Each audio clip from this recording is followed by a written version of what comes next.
ఒక్కసారి ఈ recipe taste చూసారంటే ఒక్కటితో ఆగకుండా ఏకంగా 10 అయినా తినేస్తారు. మనుషులు 10 తింటారా అని అనుకుంటారేమో, నిజంగానే తినేస్తారండి. టేస్ట్ అంత బాగుంటాయి, పైగా ఆరోగ్యం కూడా చాలా మంచిది. ఇవైతే జొన్న రొట్టెలు రాని వాళ్ళకు కూడా చాలా బాగా హెల్ప్ అవుతుంది. జొన్న పిండితో ప్రిపేర్ చేస్తున్నాం కాబట్టి మనం బిఫోర్ నానబెట్టుకొని పిండి రుబ్బుకొని పులియ పెట్టుకోవాలనే టెన్షన్ లేకుండా జొన్న పిండితో అప్పటికప్పుడే కేవలం 10-15 నిమిషాల్లోనే ఈ రెసిపీ అయితే ప్రిపేర్ చేసుకోవచ్చు.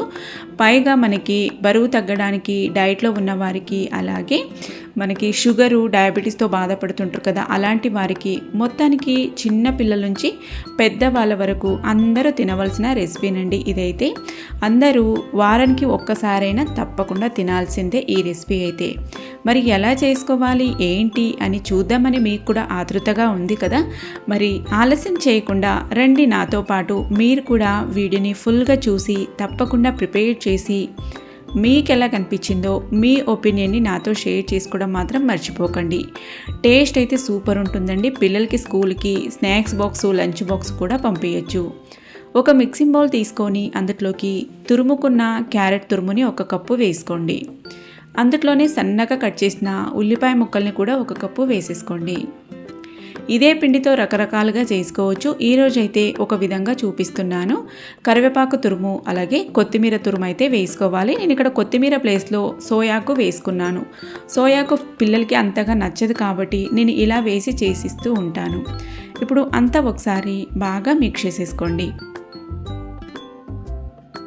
ఈ వెజిటేబుల్స్ని అన్నీ బాగా మిక్స్ చేసేసాం కదా. ఇప్పుడు దీన్నైతే పక్కన పెట్టుకోవాలి. దీన్ని క్లోజ్ చేసి పక్కన పెట్టేసుకొని ఇంకొక మిక్సింగ్ బౌల్ తీసేసుకోండి. అందులోకి 1 కప్పు జొన్న పిండి, 1/2 కప్పు బియ్య పిండి వేసుకొని, 1/2 కప్పు ఉప్మా రవ్వ వేసుకొని, ఇంకా కట్ చేసిన ఉల్లిపాయ ముక్కలు 1 కప్పు, క్యారెట్ తురుము 1 కప్పు వేసేసుకొని, సన్నగా కట్ చేసిన పచ్చిమిర్చి 2 పచ్చిమిర్చిని కట్ చేసి వేసాను. ఇందులోనే కట్ చేసిన కరివేపాకు తురుము, అలాగే కొత్తిమీర తురుము కూడా వేసేసుకోండి. నేను చెప్పాను కదా కొత్తిమీర ప్లేస్లో ఇక్కడ సోయాకు వేసాననేసి. రుచికి సరిపడా ఉప్పు వేసేసుకుందాం. ఇన్స్టెంట్గా మార్నింగ్ అప్పటికప్పుడే చేసుకోవచ్చండి. మనకి ఇడ్లీ పిండి, దోశ పిండి లేనప్పుడు కూడా ఇది ట్రై చేశారంటే ఇంట్లో అందరికీ చాలా బాగా నచ్చుతుంది. నేను ఇక్కడ 1 టీ స్పూను పంచదార వేశాను. పంచదార వేయడం వల్ల మనకి టేస్ట్ చాలా బాగా వస్తుంది. మీకు పంచదార వద్దు అనుకుంటే స్కిప్ చేసేయచ్చు. రేర్గా ఎప్పుడో ఒకసారి చేస్తాను కాబట్టి యాడ్ చేస్తాను నేనైతే. మొత్తం పిండిలోకి ఈ వెజిటేబుల్స్ మిక్స్ అయ్యేలాగా ఒకసారి ఇలా గరిటెతో బాగా మిక్స్ చేసేయండి. ఇలా అంతా బాగా మిక్స్ చేసుకున్న తర్వాత ఇప్పుడు ఇందులోకి మనము కొన్ని నీళ్లు వేసేసుకుంటూ పిండినైతే కలుపుకోవాలి. మొత్తం ఈవెన్గా బాగా మిక్స్ అయిపోయింది. ఇప్పుడు నీళ్లు వేసేసుకొని కలిపేసుకోండి. ఉండలనేది లేకుండా పిండి మొత్తం ఈవెన్గా కలిసిపోవాలండి. లైక్ బ్యాటర్ లాగా రావాలి మనకి. ఇలా మిక్స్ చేసుకుంటూ కన్సిస్టెన్సీ చూసుకుంటూ నీళ్లు వేసుకోండి. మళ్ళీ నీళ్ళు అనేవి ఒకేసారి ఎక్కువ వేసుకున్నా కూడా మనకి పిండి సరిగ్గా కలవదు. అలాగే కన్సిస్టెన్సీ లూజ్ అయినా కూడా మనకి కరెక్ట్గా రాదు రెసిపీ అనేది. ఇలా కొన్ని వేసుకొని బాగా పిండిని కలిసిన తర్వాత మళ్ళీ కొన్ని వేసుకొని బాగా మిక్స్ చేసేసుకోండి. ఇలా బాగా స్పీడ్గా తిప్పితే పిండి అనేది కొంచెము ప్లఫీగా వస్తుందండి. అలాగే రవ్వ కానీ బియ్య పిండి, జొన్న పిండి బాగా ఈవెన్గా మిక్స్ అయిపోతుంది. మనకి ఇప్పుడు బ్యాటర్ అయితే రెడీ అయిపోయింది. టైం ఉంటే ఒక 10 నిమిషాలు క్లోజ్ చేసి పక్కన పెట్టేసేయచ్చు. లేదు మాకు టైం లేదు అనుకున్నా కూడా ఎలాంటి సోడాలు, ఈనో, బేకింగ్ పౌడర్ ఇలాంటివి ఏమీ అవసరం లేదండి. ఇన్స్టెంట్గా మీరు అప్పటికప్పుడే వేసుకోవచ్చు. నేనైతే ఇక్కడ నానబెట్టలేదు, అప్పుడే వేసి చూపిస్తున్నాను, చూసేయండి. పెనం మీద కొన్ని నీళ్ళు చిలకరించి పెనాన్ని కొంచెం నీట్గా క్లీన్ చేసేయండి.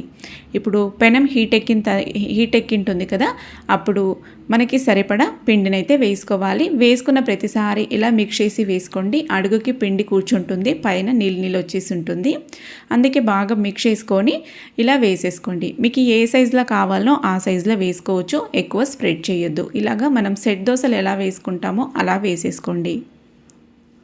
ఇప్పుడు పైన మనం ఇందాక మిక్స్ చేసి పెట్టాం కదా క్యారెట్, ఉల్లిపాయ, అలాగే కరివేపాకు తురుము, ఇవన్నీ మసాలా ఈ విధంగా పైన స్టఫ్ చేసేయండి. ఇలా స్టఫ్ చేయడం వల్ల మనకి చట్నీ కూడా అవసరం లేకుండా చాలా ఈజీగా అలాగే తినేయొచ్చు.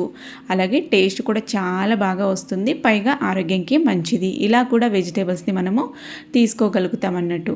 పైన నచ్చితే నెయ్యి లేదంటే నూనె సైడ్లకి కొంచెం మిడిల్లోకి అలా వేసేసుకొని పైన వేసుకున్న క్యారెట్ ఉల్లిపాయల్ని లైట్గా ఇలా స్పూన్తో ప్రెస్ చేసామంటే మనకి దీనికి బాగా అంటుకుంటుంది.